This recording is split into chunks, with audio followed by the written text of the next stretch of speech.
46%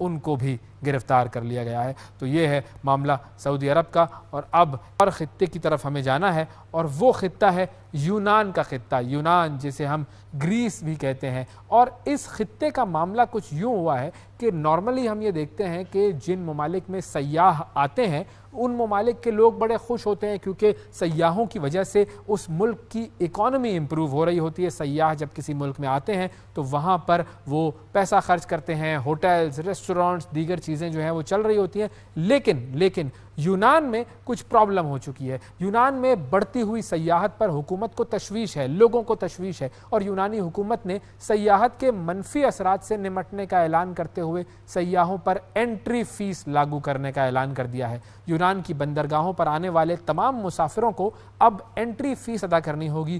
ملک میں جو short term کرایہ داری ہے اس کو بھی روکنے کے لیے اقدامات کیے جائیں گے۔ اس بارے میں مزید ہمیں بتا رہے ہیں ہمارے نمائندے انصر بصرہ۔ جی انصر۔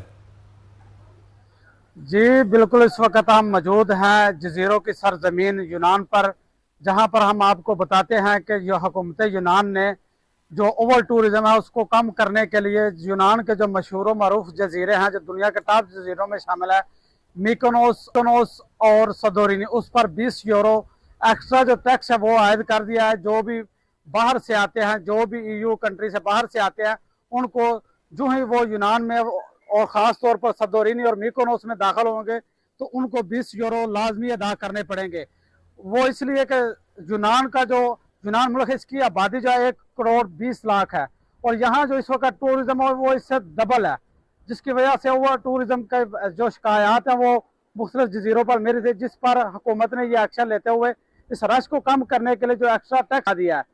اور حالیہ جو یونان کی جو رپورٹ ہے نیشنل بینک آف گریس کی، اس کے مطابق 35 ملین جو ٹورزم ہے وہ ادھر ٹورسٹ ہیں جو وزٹ کر چکے ہیں اور کر رہے ہیں، اور اس سے جو حاصل ہونے والی آمدنی ہے وہ کم و بیش 22 بلین یورو ہے، جو یونان کی 25% جو ہے اکانومی میں حصہ ڈال رہی ہے۔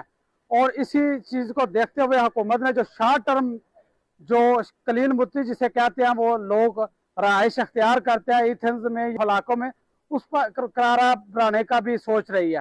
جی بہت شکریہ انصر، ہمیں تفصیلات سے آگاہ کر رہے تھے۔ اب آپ دیکھیں کتنا عجیب معاملہ ہے کہ ہم پاکستان میں یہ بات کرتے ہیں کہ ٹورسٹس کو یہاں پر لانے کے لیے اقدامات کیے جائیں، فیسلٹیز دی جائیں ان کو، تاکہ جب ٹورسٹ یہاں پر آئیں گے تو ہماری اکانومی کو فائدہ ہوگا۔ لیکن یونان میں معاملہ اس کے بالکل برعکس ہے۔ 25% ان کا GDP ٹورزم انکم سے آتا ہے۔ ان کے پاس ایک وقت میں 35 ملین لوگ موجود ہیں جو کہ ٹورسٹ ہیں، جو کہ دوسرے ملکوں سے آئے ہوئے ہیں۔ لیکن اب یونان کی عوام اور حکومت یہ دیکھ رہی ہے کہ زیادہ ٹورسٹ کا آنا بھی ان کے لیے پریشانی کا باعث بن گیا ہے، تو اب ٹورسٹوں کی تعداد کو کم کرنے کے لیے انہوں نے انٹری فیس لگانے کا فیصلہ کیا ہے۔ اور اب دیکھتے ہیں کہ اس کا امپیکٹ کیا ہوتا ہے، کیونکہ اگر ایک اتنی اچھی جگہ ہے جہاں پر بہت سارے لوگ جانا چاہ رہے ہیں تو پھر وہ لوگ اس انٹری فیس کو بھی دیں گے اور وہاں پہنچیں گے۔ کیا یونان ان لوگوں کو کم کر پائے گا، جو ٹورسٹ وہاں پر آتے ہیں ان کو کم کر پائے گا یا نہیں، یہ ہمیں وقت بتائے گا۔ فی الحال ایک اور خطے کی طرف ہم نظر ڈالتے ہیں، اور اس خطے کے بارے میں ہم نے آپ کو کل بتایا تھا کہ وہاں پر الیکشنز ہو رہے تھے، پریزیڈنشل الیکشنز سری لنکا کے، اور سری لنکا میں بیسیکلی یہ 10th پریزیڈنشل الیکشن ہیں جو کہ ہو رہے تھے، اور اس میں ووٹنگ کل کی گئی۔ ووٹنگ کے بعد جو نتیجہ سامنے آیا، اب بات اس پر ہوگی کہ اس نتیجے میں کیا ہوا ہے۔ اقتصادی بحران اور قومی قرضوں میں گھرا ہوا سری لنکا، عام انتخابات کے لیے وہاں پر کل پولنگ ہوئی، ووٹرز تبدیلی کی امید لیے باہر نکلے، لیکن کوئی بھی امیدوار 50% ووٹ حاصل نہ کر سکا، اور یہ سری لنکا کی تاریخ میں پہلی بار ہوا ہے کہ کسی بھی صدارتی امیدوار کو 50% ووٹ نہ مل سکے، اور اس کی وجہ سے انتخابات اب سیکنڈ راؤنڈ میں ہیں، اور عوام کی سیکنڈ پریفرنس جاننے کے لیے دوبارہ گنتی جاری ہے۔ انتخابات کے مرحلے میں جو موجودہ صدر ہیں رنیل وکرم سنگھے، وہ صدارتی دوڑ سے باہر ہو گئے ہیں۔ ایگزسٹنگ جو پریزیڈنٹ ہیں وہ اب اس مقابلے سے باہر ہیں، اور اب مقابلہ ہے اہم اپوزیشن رہنما سچیت پریمداسا اور انورا کمارا ڈسانائکے کے درمیان۔ یہ دو لوگ ہیں جو کہ اب مقابلے میں ہیں، اور ان دونوں کے درمیان جو سیکنڈ راؤنڈ ہے اس کی گنتی ہوگی، اور پھر پتہ چلے گا کہ ان دونوں میں سے کون جیت کر پریزیڈنٹ بنتا ہے۔ انورا کمارا جو ہیں وہ مارکس اور لینن کے نظریات کے حامی ہیں، سوشلسٹ ہیں۔ انہوں نے پچھلے 2 سالوں میں عوام میں کافی زیادہ مقبولیت حاصل کی ہے، جبکہ سجیت پریمداسا جو ہیں وہ سری لنکا کی سب سے بڑی اپوزیشن پارٹی کے صدر ہیں۔ ان کے والد بھی سری لنکا کے صدر رہے تھے اور ان کو 1993 میں ایک ریلی کے دوران خودکش دھماکے میں قتل کر دیا گیا تھا۔ اب اس مرحلے کے بعد 50% ووٹ حاصل کرنے والا جو امیدوار ہے وہ صدر کا منصب سنبھالے گا، یعنی جب سیکنڈ راؤنڈ کی گنتی ہوگی تو پھر اس میں طے ہو جائے گا، پتہ لگ جائے گا کہ کون لوگوں کی سیکنڈ پریفرنس جو ہے وہ تھا اور اس کو پھر صدر کے منصب پر فائز کیا جائے گا۔ 2022 میں سری لنکا کی معیشت کو غیر ملکی زر مبادلہ کی شدید قلت کا سامنا کرنا پڑا تھا اور ساتھ ہی ساتھ سری لنکا میں خانہ جنگی بھی عروج پر تھی۔ عوام نے سڑکوں پر نکل کر گزشتہ حکومت کا تختہ الٹ دیا تھا اور ابھی سری لنکا کو کشیدگی کے خطرات کا سامنا ہے اور اسی لیے ووٹنگ کا جو عمل ہے وہ مکمل ہوتے ہی ملک بھر میں کرفیو نافذ کر دیا گیا تھا۔ کرفیو کے دوران کولمبو کی سڑکوں پر سیکیورٹی حکام کا گشت جاری رہا، جبکہ مختلف علاقوں میں چیک پوسٹیں لگا دی گئی تھیں تاکہ کسی بھی ممکنہ انتشار اور بگڑتے ہوئے حالات سے بچا جا سکے۔ یہ تو معاملہ تھا سری لنکا کا۔ اب چھوٹا سا بریک لینا ہے، بریک کے بعد جب ہم واپس آئیں گے تو لبنان اور اسرائیل کے درمیان جو جنگ ہو رہی ہے اس پر ذرا تفصیل سے بات کریں گے۔ آپ ہمارے ساتھ ہی رہیے گا، یہ ہے ورلڈ وائز۔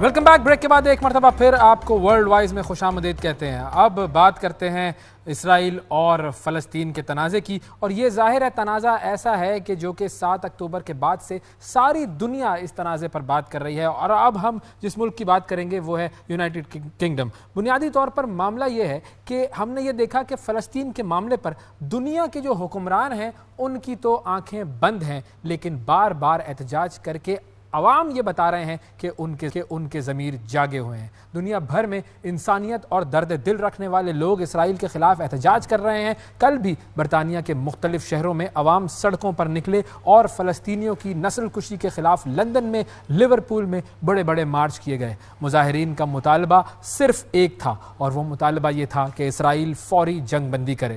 مظاہرین نے اسرائیل مخالف پلے کارڈز اٹھا رکھے تھے۔ شرکا کا کہنا یہ تھا کہ اسرائیل فلسطینیوں کی نسل کشی کر رہا ہے، اور مظاہرین نے برطانوی حکومت سے بھی یہ مطالبہ کیا کہ اسرائیل کو ہر قسم کے اسلحے کی فراہمی بند کی جائے۔ یہ بات ہم آپ کو یاد دلاتے چلیں کہ اس سے پہلے برطانیہ نے اپنے ملک کی طرف سے جو اسلحہ جاتا ہے اسرائیل کو، اس میں 30 کمپنیوں کو پر پابندی بھی لگائی تھی، لیکن بہت سارے لوگ یہ سوال کرتے ہیں کہ صرف 30 کمپنیوں پر کیوں پابندی لگائی گئی؟ پابندی اگر لگانی ہے تو پھر ہر اس کمپنی پر لگائی جائے اور ہر اس گورنمنٹ ادارے پر لگائی جائے جو کہ اسرائیل کو اسلحہ فراہم کرتا ہے۔ دوسری طرف لیورپول میں بھی حکومتی پارٹی کی جو سالانہ لیبر کانفرنس تھی اس کے موقع پر عمارت کے باہر ہزاروں لوگ جمع ہوئے، انہوں نے احتجاج کیا اور اس کانفرنس میں برطانوی وزیر اعظم سر کیئر سٹارمر بھی شریک تھے۔ اب ہم اسی حوالے سے ذرا ڈیٹیل میں بات کرنا چاہتے ہیں کہ یہ جو اب جنگ کا مسئلہ بڑھ چکا ہے، جنگ کا معاملہ بڑھ چکا ہے۔ اسرائیل کے حملے پہلے فلسطین میں غزہ پر ہو رہے تھے، اب چونکہ لبنان اس معاملے میں کود پڑا ہے اور اسرائیل اور لبنان کے درمیان ایک باقاعدہ جنگ شروع ہو چکی ہے۔ لبنان پر اسرائیل کی طرف سے حملے کیے جا رہے ہیں پے در پہ، 400 حملے جیسا کہ ہم نے بتایا آپ کو پہلے کہ کیے گئے تھے، اور اس کے جواب میں لبنان کی طرف سے بھی اسرائیل کو جواب دیا گیا تھا۔ اب یہ معاملہ کہاں تک جائے گا اس حوالے سے ہم نے بات کرنی ہے، اور ہم بات کریں گے خالد قدومی صاحب ہمارے ساتھ موجود ہیں جو کہ حماس کے رہنما ہیں، ان سے ہم بات کرتے ہیں۔ السلام علیکم خالد قدومی صاحب، بہت شکریہ سر آپ نے پروگرام کے لیے وقت نکالا۔ سب سے پہلے میں آپ سے یہ جاننا چاہوں گا کہ اس وقت جو لیٹسٹ سچویشن ہے، جو صورتحال ہے وہ ہمارے سامنے یہ ہے کہ رمالہ کے علاقے میں اسرائیلی فوجی جو ہیں وہ گھسے ہیں اور الجزیرہ کے دفتر کو انہوں نے بند کروا دیا ہے، اور کبھی کبھی ایسا یہ لگتا ہے کہ فلسطین پر مکمل طور پر کنٹرول اب اسرائیل کا ہو چکا ہے۔ کیا آپ کو ایسا لگتا ہے، یا بہت سارے لوگ اب یہ بھی ہم سوال کرتے ہیں کہ لگتا یہ ہے کہ حماس کی جو ریزسٹنس ہے وہ شاید کچھ کم ہو گئی ہے؟ کیا ایسا ہے؟ اللہ الرحمن الرحیم، تھینک یو آپ کا ہیں، اور یہ کہنا چاہوں کہ اگر آپ لوگوں نے نوٹس کیا کہ ایک سال کے اوپر اسرائیلی رجیم نے 190 کی قریب جرنلسٹ اور میڈیا کورسپونڈنٹ کو شہید کر لیا ہے, اور وہ اسی لیے ہے کہ تاکہ وہ حقیقت کو بیان نہ کریں اور اصلی چہرہ اس مجرموں کو دنیا کو نہ دکھائے. لیکن آپ نے خود ہی دیکھا کہ دنیا ابھی واقف ہے اور اچھی طرح جانتے ہیں کہ اصلی جو چہرہ ہے اس مجرم زرینسٹ رجیم کا کیا.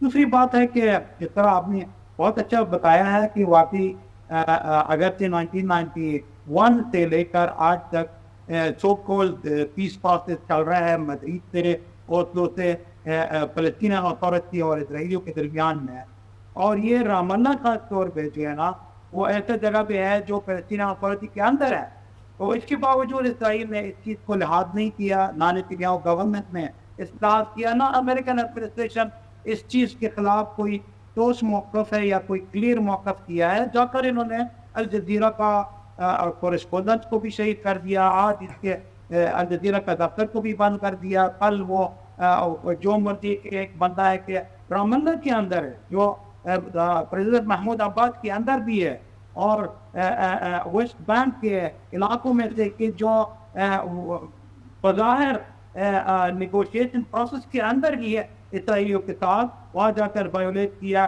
اور انٹرنیشنل کمیونٹی کو کچھ نہیں کیا. حماس اور دیگر فلسطینین ریزسٹنس موومنٹ کا جو ریزسٹنس ہے نا وہ تو جاری ہے, وہ مطلب یہ جنگ ہے ہمارا اور اسرائیل کے درمیان میں. ہم الحمدللہ غزہ میں ہوں یا ویسٹ بینک میں ہوں یا ہر جگہ القدس میں کہ جتنا بھی فلسطینی جیوگرافی ہے اس کے اندر ہم اپنے تحریک مزاحمت اور جدوجہد کے آزادی کے لیے جاری رکھ رہے ہیں. اور یہ یعنی اگر ایک گورنمنٹ اسرائیلی ایکسٹریمسٹ رائٹس کی طرح آ کر آپ کا آواز بند کرنے کا کوشش کر رہے ہیں تو یوں سمجھ لیں کہ وہ کرائسس کے اندر ہے, وہ ایک بحران کے اندر ہے, وہ جا کر کے آپ کچھ کامیاب نہیں کر سکے تو آپ جا کر کے آپ کا آواز بند کرنا. بالکل. اچھا, اب ایک اور ڈیولپمنٹ بھی ہوئی ہے اور یہ ہم نے دیکھا کہ اقوام متحدہ میں ایک قرارداد پیش کی گئی, یہ قرارداد پاس بھی ہوئی, اور اس قرارداد میں بہت سارے ملکوں نے 124 ملکوں نے اس بات کی حمایت کی کہ اسرائیل کو جنگ بندی کرنی چاہیے اور جو علاقے ہیں جن پر اس نے قبضہ کیا ہوا ہے فلسطین کے علاقے ان کو چھوڑ دینا چاہیے. تو اس قرارداد کے حوالے سے آپ کیا کہیں گے؟ ورنہ کیا کریں گے, یعنی اگر ایسا اسرائیل نے نہیں کیا تو یہ عالمی برادری ہے اور یہ جو منافق انٹرنیشنل کمیونٹی کیا کرے گا. 70-75 سال سے اسرائیل کی جرائم کنٹینیو کرتے رہے, آخر میں تو ہم اپنے پل پوتے تھے اپنا طوفان شروع کر دیے. یہ طوفان کیوں آئے؟ اب 1 سال ہونے والے ہیں, ہم نے اس طوفان کو لے کر آیا after frustration from the international community. تو کورٹ کے یہ ڈپلومیسی اور انٹرنیشنل لا اور یہ ریزولوشن کیا ہے.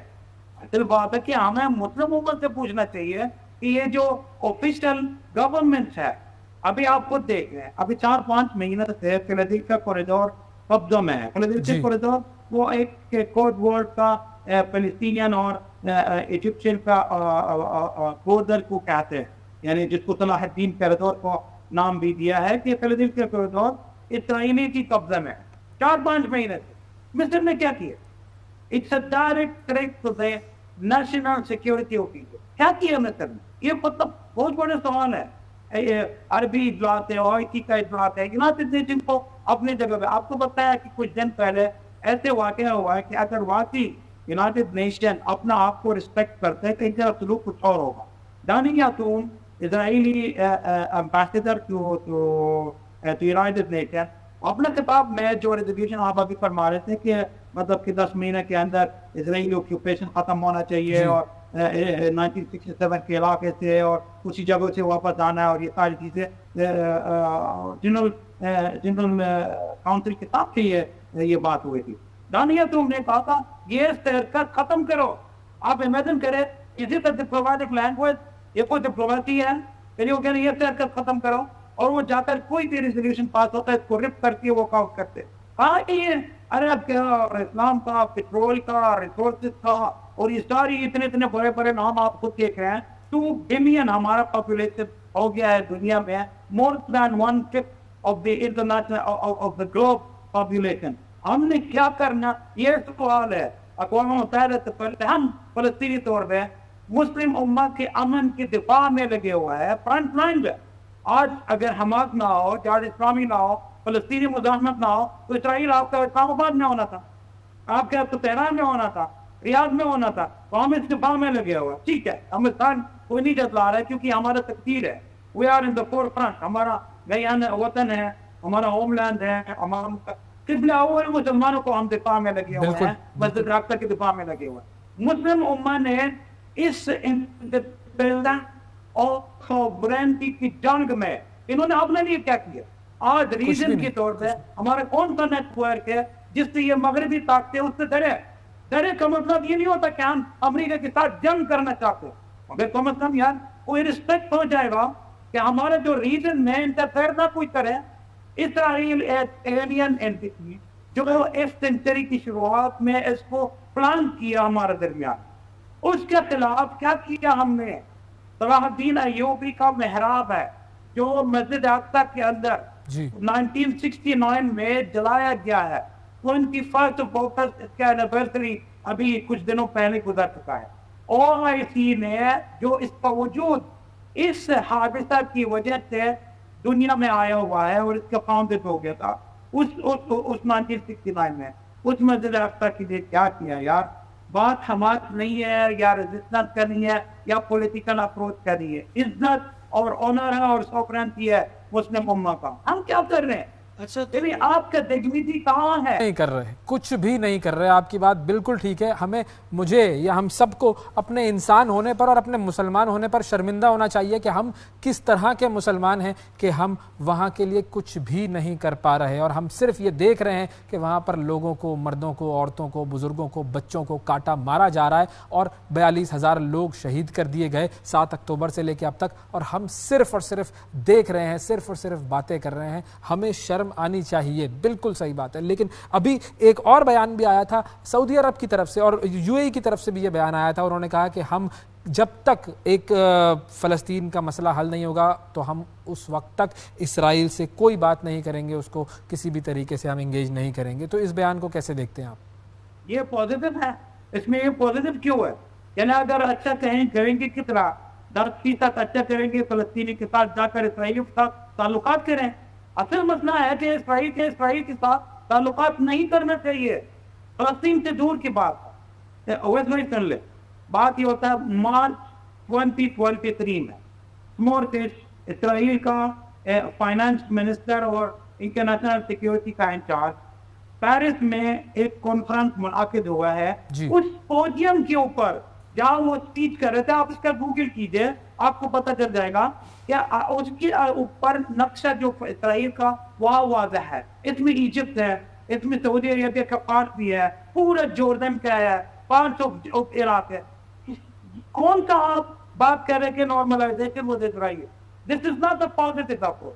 پازیٹیو تبدیلی وہی آگے ہے عوام کے سطح پر جو امریکہ میں اور لندن میں اور فرانس میں ہمارا مسلم دنیا کے علاوہ وہاں پازیٹیو جہاں نیریٹو چینج ہو گیا. وہاں آپ اس طوفان کی وجہ سے دنیا کو سمجھایا ہے کہ فلسطینی عوام وکٹمز ہے، ہم مسلم امہ میں وکٹمز ہے. فری وائسز جو دنیا میں جو غیر مسلم ہے، جو نان عرب ہے اور جو فلسطینی ہے ہی ہے، وہ وکٹم ہے اس اسرائیلی اور امریکن ہیجمونی کے اندر. ابھی آپ دنیا خود دیکھ لیجیے، صرف 4 ملک جو انہوں نے ہیجمونک ایٹیٹیوڈ کو رکھا، امریکہ، فرانس اور جرمنی، اور باقی دنیا وہ جو میجورٹی ہے جو عدالت کی نمائندگی کرتے ہیں وہ بیچارے کے وہ مار کھا رہے ہیں. ان 4 ملکوں سے ہے. لذا کہ پازیٹیو چینجز یہ ہوگا کہ ہم اسرائیل کو کبھی قبول نہیں کریں گے کیونکہ انہوں نے جینوسائیڈ کیا. یہ جینوسائیڈ بند کریں پھر آگے دیکھیں گے. آخر کے ہم وہ جانا چاہیے کہ پولیٹیکل سولوشن کی طرف سے، ٹھیک ہے، مگر ابھی فی الحال آپ کا اسٹیٹمنٹ ہاں یہ ہونا چاہیے. وہ کہتا دھمکی ہونا چاہیے یار. ابھی آئی ڈونٹ سی نتنیاہو اس کے اوپر کوئی پریشر آیا ہوا، نہ امریکہ کی طرف جو ہپوکریٹ ہے، نہ یونائٹڈ نیشن کی طرف، نہ عرب ملکوں کی طرف سے. ہاں یہ بتا دے فار ایگزامپل اگر یہ جینوسائیڈ بند نہیں ہوگا ہر تعلقات کو بند کر دیں گے. یہ بیٹے ان کے تعلقات کب تک نہیں رہیں گے. یہ کہنا چاہیے کہ یہ جو پیٹرول دے رہا ہے، یہ جو اکنامک ریلیشنز کو ہم فورج کر رہے ہیں صحیح کے ساتھ، اس کو ختم کریں. آپ یقین جانے آپ کو اسٹیٹمنٹ دینے کی کوئی ضرورت نہیں ہے. کل یہ نلکا بند ہو جائے گا کے اوپر ہے تو یہ کہنے کے لیے بہت ہمت چاہیے تمام ممالک کو کہ ہم اسرائیل سے کسی قسم کا تعلق کیا، ہم اسرائیل کو تسلیم ہی نہیں کریں گے کیونکہ اسرائیل نے جینوسائیڈ کیا ہے. لیکن یہ کہنے کی ہمت کون لے کر آئے گا، یہ سب سے بڑا سوال ہے مسلمان پوری امت پر. فائنلی میں آپ سے یہ پوچھنا چاہوں گا کہ اب اسرائیل نے لبنان پر بھی حملے کر دیے. لبنان جو ہے وہ اس جنگ میں آفیشلی کود پڑا ہے اور لبنان نے اسرائیل پر حملہ کرنا شروع کر دیا ہے. یہ دونوں ملک بھی آمنے سامنے ہیں. آپ لوگوں کی تو ریزسٹنس چل ہی رہی ہے. اب پوری جو چیز نظر آ رہی ہے وہ یہ ہے کہ اس خطے میں یہ جنگ مزید بڑھے گی، مزید پھیلے گی. کیا کہیں گے، کیا کوئی اینڈ ہے اس کا یا اب یہ مزید اس طرح چلتی رہے گی؟ شکے دیکھیں ابھی ایک اسکول آف تھاٹ بن رہا ہے پورے دنیا میں. وہ ایک ایکسس ہے کہ جو نہ کہتے ہیں ان ہیجمونی کے دام، بگ نو. وہ آپ انف کہتے ہیں. وہ اس میں عوام ہے، اس میں کچھ ممالک ہے ہمارا ریجن میں آپ نے ذکر کیا. کہ ترکی کا پازیٹیو چینجز آیا ہوا، قطر کا پازیٹیو چینج آیا ہوا، الجزائر کا پازیٹیو چینج آیا ہوا. ساتھ کے وہ جو ابھی تک آلریڈی انوالو یمن سے لے کر عراق سے لے کر لبنان سے لے کر ایران تک ہے اور فلسطین کے ریزسٹنس موومنٹ کا بھی انوالو ہوگا. یہ پورا کی پورا تبدیلی آئے. یہ آپ یہ کہہ سکتے ہیں یہ تبدیلی جو آ چکی ہے اسی انداز سے آ چکی ہے کہ ٹھیک ہے it's not crawling but again کہ وہ جو آئیڈیل پیس دینا ابھی تک آیا ہی نہیں. ہم کہ ابھی اس اسکول کو یا اس مدنی فکر جس کو کہتے ہیں نا وسیع اور اس کو اور مزید ایکسپانڈ کرنا چاہیے. اور وہ میں ہی آپ کو کہنا چاہتا ہوں ہم نہیں چاہتے ہیں کہ جی اور مزید فساد ہو. لیکن ایک کہاوت ہوتا ہے کہ اگر آپ کو امن چاہیے you need to be ready for war. جنگ کے لیے آپ کو تیاری کرنا پڑے. بالکل. یا تو اب اللہ تعالیٰ نے قرآن میں فرمایا وَأَعِدُّوا لَهُمْ، آپ تیاری کرو. تو تیاری کرنا کس چیز کے لیے؟ آپ کا کوئی رسپیکٹ ہو جائے گا. آپ امیجن کیجئے ایون انٹرنیشنل ریلیشنز میں ہمیں سکھایا گیا ہے کہ to powerful nation they do not fight. اگر دو بڑے طاقتیں ہیں وہ ایک دوسرے کو ڈٹر کرتے ہیں لیکن ایک طاقتور اور ایک ضعیف ہے تو وہ طاقتور آپ کو مارتے رہے اور آپ جی حضوری کرتے رہے. تو یہ تو اتحاد ہے. ابھی فی الحال ہمیں یہ کرنا چاہیے. اب یہ جو انوالومنٹ اور آپ دیکھیں لبنانی بھائی اور بہنیں بیچارے اپنا خون بھی دے دیا. یعنی یہ جو عوام لوگ ہیں سبزی خرید رہے ہیں یوں پیجر پھٹ گئے جی اور یوں ان کا بیچارہ کے موبائل پھٹ گیا. آپ نے مدن کیجیے کتنی ان کے کرائم جو ہے نا وہ آرٹیفیشیل انٹیلیجنس کی طرف جا رہے ہیں اور یہ جو بالکل مورل ہے نہیں. یہ معاملہ جو ہے وہ بڑھتا جا رہا ہے اور اس معاملے کو روکنا تو ہمیں پڑے گا کسی نہ کسی طریقے سے. وہ بات آپ کی بالکل درست ہے کہ جب دو بڑی طاقتیں ہوتی ہیں آمنے سامنے تو وہ نہیں لڑتی ہیں کیونکہ دونوں کو ایک دوسرے کی طاقت کا اندازہ ہوتا ہے. لیکن ایک اگر کمزور ہے اور ایک طاقتور ہے تو پھر وہی حال ہوتا ہے جو اسرائیل فلسطین کا کر رہا ہے. بڑی امپورٹنٹ آپ نے بات کی آرٹیفیشل انٹیلیجنس والا معاملہ بھی کہ بہت ساری ہم نے فلمیں بھی دیکھی، بہت ساری کتابوں میں بھی یہ سامنے آئی بات کہ کس طریقے سے آرٹیفیشل انٹیلیجنس کو استعمال کیا جائے گا جنگوں میں. اور اب یہ معاملہ جو ہے وہ سامنے آ گیا ہے کہ اسرائیل کس طریقے سے یہ کام کر رہا تھا اور اسی کے نتیجے میں یہ پیجرز کا پھٹنا اور اسی کے نتیجے میں یہ ریڈیوز کا پھٹنا، واکی ٹاکیز کا پھٹنا، یہ سارا معاملہ آرٹیفیشل انٹیلیجنس. لیکن وہی بات ہے کہ ان لوگوں نے اس پر کام کیا، اسرائیلیوں نے اس پر کام کیا، اس پر سائنسدانوں نے کام کیا اور آج وہ اس قابل ہیں کہ وہ یہ سب کر سکتے ہیں. ہم کہاں ہیں؟ سوال یہ ہے سب سے بڑا کہ ہم کہاں ہیں.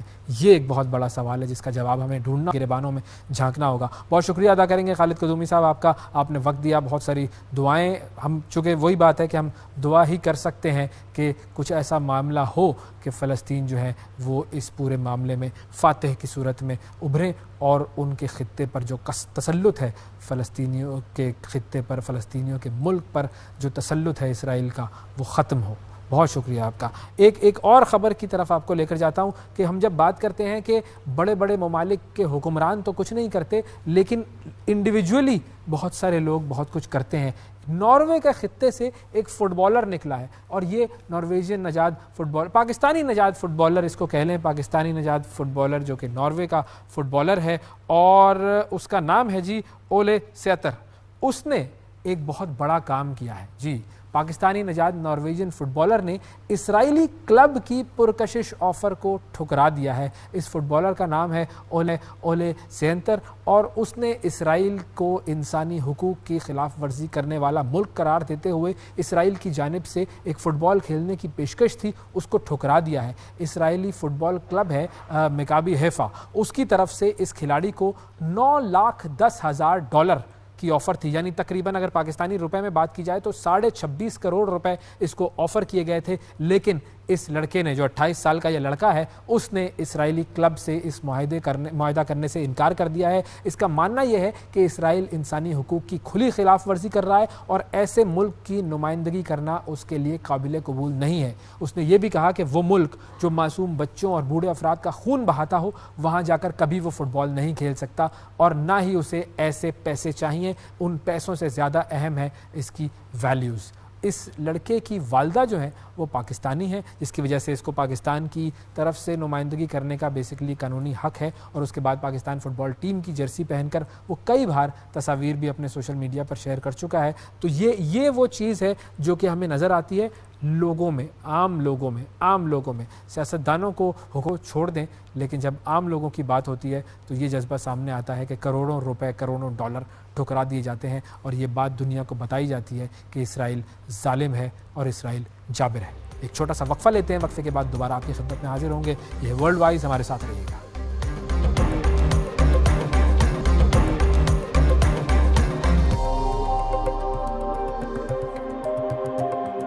Welcome back. بریک کے بعد ایک مرتبہ پھر ورلڈ وائز میں آپ کو خوش آمدید کہتے ہیں اور اب ایک اور خطے کی طرف جہاں ہمیں جانا ہے, وہ خطہ بھی بڑا مشہور ملک ہے, کینیڈا کی بات کرتے ہیں. اور ایک کہاوت ہم آپ کو بتاتے ہیں. یہ کہاوت ہے کہ in politics perception is reality, اور پرسیپشن از ریالٹی کا مطلب یہ ہے کہ سیاست میں تصور ہی حقیقت ہے اور اس شخص کا جو پرسیپشن ہے وہ تبدیل ہو رہا ہے. یہ شخص کون ہے؟ یہ ہے جی جسٹن ٹروڈو, جو کہ بہت مقبول شخص, لیکن اب اس کی مقبولیت جو ہے وہ ختم ہو رہی ہے. وزیر اعظم کینیڈا کا یہ اپنی مقبولیت کیوں کھو رہا ہے, اس پر ہم بات کرتے ہیں. اب یہ معاملہ کچھ یوں ہے, گزشتہ دنوں ایک جھلک اس کی نظر آئی جب یہ دیکھا گیا کہ اونٹاریو میں ایک اسٹیل ورکر نے جسٹن ٹروڈو سے مصافحہ کرنے سے انکار کر دیا. اس شخص نے ہاتھ ملانے سے انکار کرتے ہوئے یہ کہا کہ آپ نے ورکر طبقے کے لیے کیا کیا ہے.